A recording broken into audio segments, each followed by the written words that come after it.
one of us.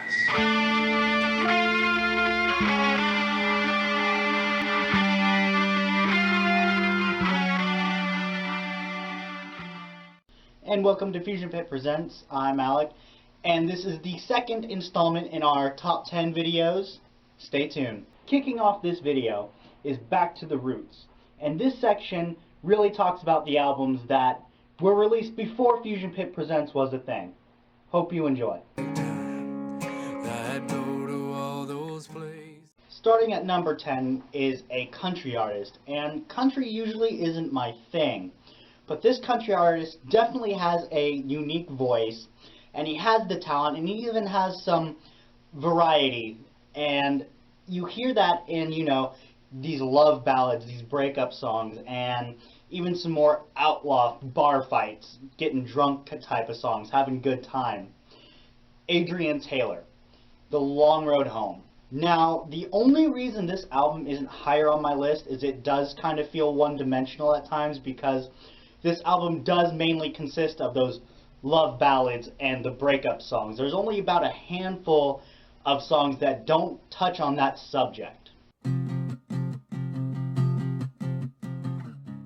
At number 9, we have a band that's little bit of shoegaze, little bit of garage rock, and on top of this indie rock cupcake, we have some psychedelic sprinkles. I'm talking about Stamen, Beneath the Waves.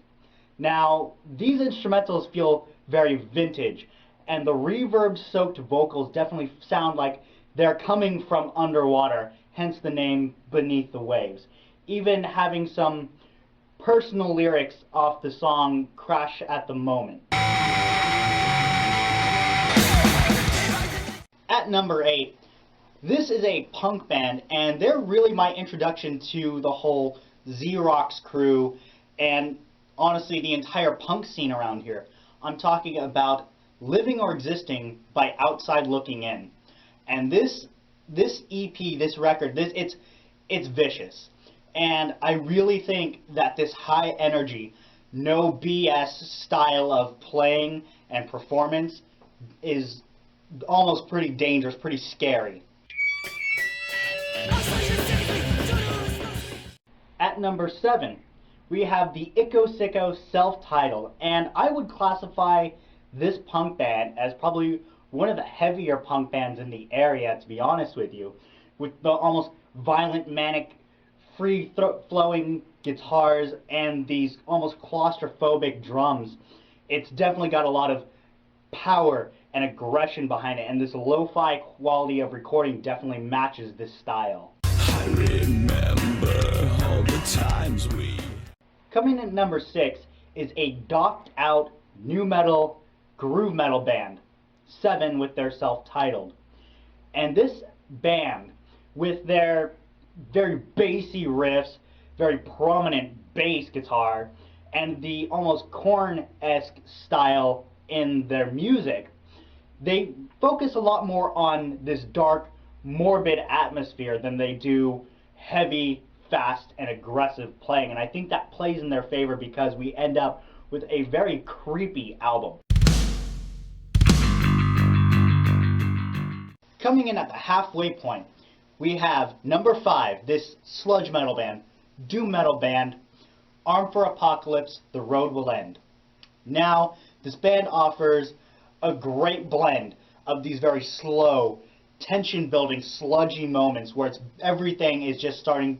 You can feel how chaotic everything is about to go, and then you get the release as these more thrash metal-inspired moments burst out, and you get a very quick-paced blast beat, some free-flowing manic guitars, and some very, very intense and charismatic vocals. Coming in at number 4, this is actually the band, when I first moved here, this is the band that got me into the local death metal scene. The first local band I've released that I've ever owned, period, end of story. We have old school death metalers, Transient Messiah with Shatter the Persona. This album, it doesn't feel like a revivalist album, and that's what I like most about it. See, you get these bands nowadays that are trying to resurrect a certain sound, and instead of trying to be like old school death metal, they're trying to be like Possessed, they're trying to be like Death. They're doing something different. They have a lot of great song structures, very tightly performed between the guitars, the tremolo pick, and even some of the more groove-heavy moments, and with these monstrous guttural vocals. Alright, this next band, they give us some badass buzzsaw guitars, very intricate arpeggios and playing style. And on top of that, when they want to, they can slip into these really triumphant, almost bright melodies. We get a lot of really nasty, disgusting pig sounds, and it's so beautiful. At number 3, we have the Ubiquity of Subjugation by Slaughterbox. Alright, coming in at number 2. The reason this band has caught my attention so many times with every release I've heard from them is that they're not trying to be the fastest band on the block. They're not trying to be the heaviest band on the block. They're doing what they want to do. Screw everyone else.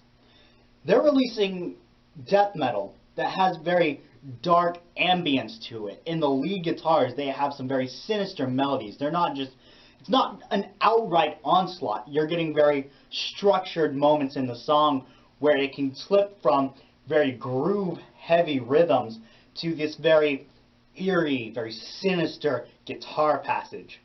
We have Deathless from Decayed Existence. And coming in at number 1, this band showcases some amazing vocal talent with these ugly, raspy, guttural lows, the ability to slip in some wretched, almost black metalish highs, and the very non-melodramatic clean singing. They actually fit it in just right so it doesn't feel like an eye roller. We have Emanakcuf. They're self-titled. This band probably has some of the greatest, excuse me, because they broke up, still a painful wound. They had this blend of being very heavy, but also at the same time, they knew where to put these amazing melodies. Like with End of a Cycle, it felt so dreamlike, and it actually felt like the album was closing out.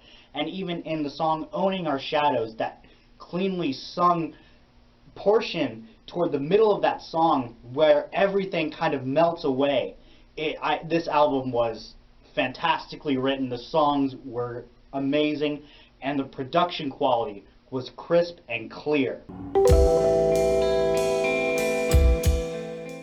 Now, with our Back to the Roots section covered, we are hitting you with the top 10 albums of 2015.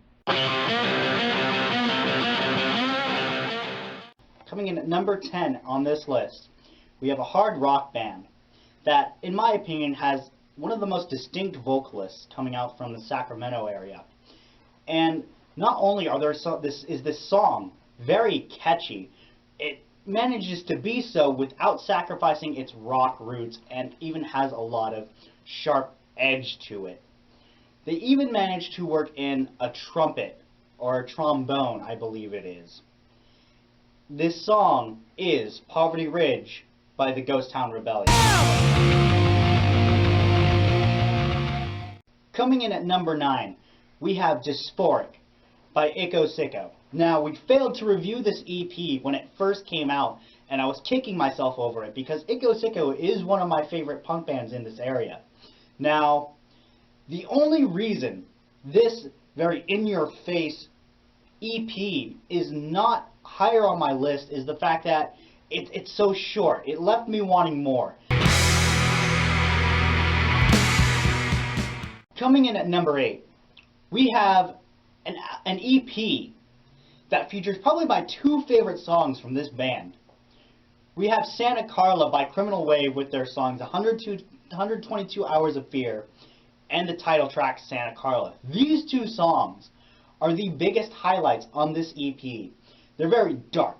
They're very morbid, with some very dark imagery coming off of 122 Hours of Fear, especially in Santa Carla. I think he's talking about someone going missing. And no one's heard from him since. Or heard. We don't know. We don't know. And the rest of this album, it does tend to be very much of a blur. It's very fast, it's very heavy. But these two songs definitely stuck out to me. Coming in at number 7, we have a groove metal band that has some moments where they can be very melodic, especially in the song All I Wanted, with a very light acoustic passage before jumping into very thick, dense rhythms. I'm talking about the Ashes of Death self-titled demo, with some of these really southern metal, southern rock influences shining through, especially on the track Moonshine, where they're sitting on a county line sipping on some moonshine. You can't get any more redneck or any more southern than that. You can't. Coming in at number 6, we have our very own crossover thrash band, Skeleton Head, Begotten.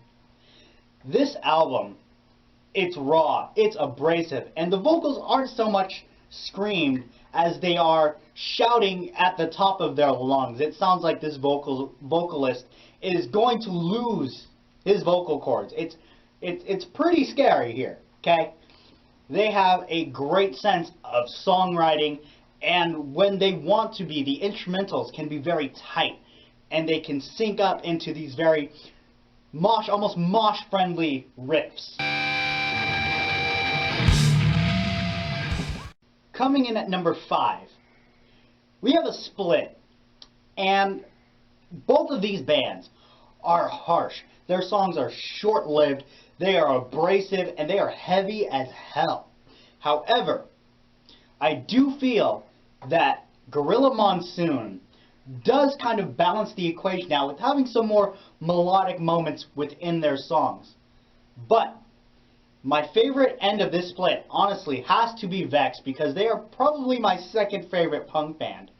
And they even show a little bit of variety with the last track, Instrumental.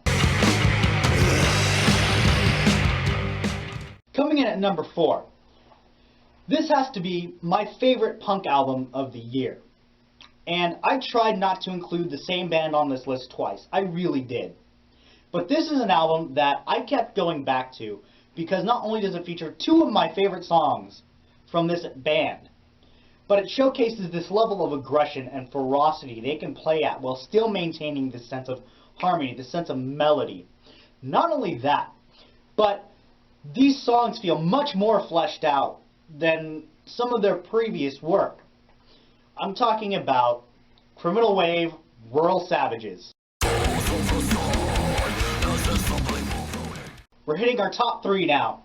Coming in at Trace, we have our favorite party band with very bone-crunching and soul. I don't even know. I mean, this band has some of the thickest distortion. And not only are they showcasing this immense amount of talent and songwriting skill, but they're also having fun with it. They're saying, hey, yeah, metal can be brutal as hell, but I mean, why not throw in some laughs in there? I mean, they really take pride in having fun with what they do, and they definitely put on a hell of a show. I'm talking about Waves of Leviathan, their self-titled demo.